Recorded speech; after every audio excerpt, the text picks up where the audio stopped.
多意，再唔落架，这样一切只会就来麻醉。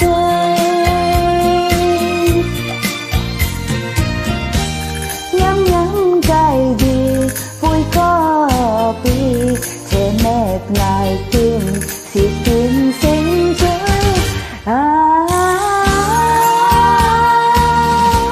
lý thuyết vui mùi gì lo mơ trên cỏ phim hàng ngày kia nhớ gì vui có gì vui.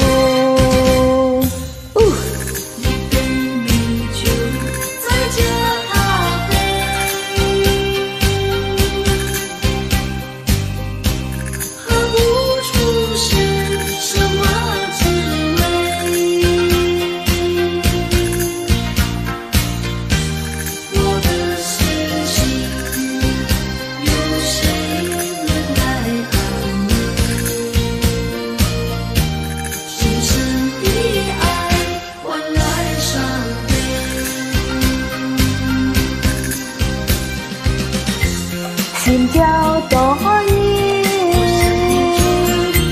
với lộ ca chả ai sẽ giết vui chiều lại mà chơi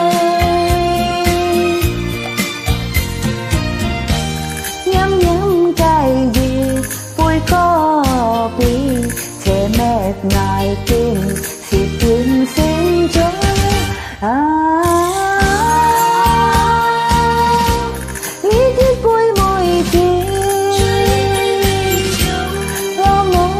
cỏ phim hàng ngày xưa nhớ gì vui có gì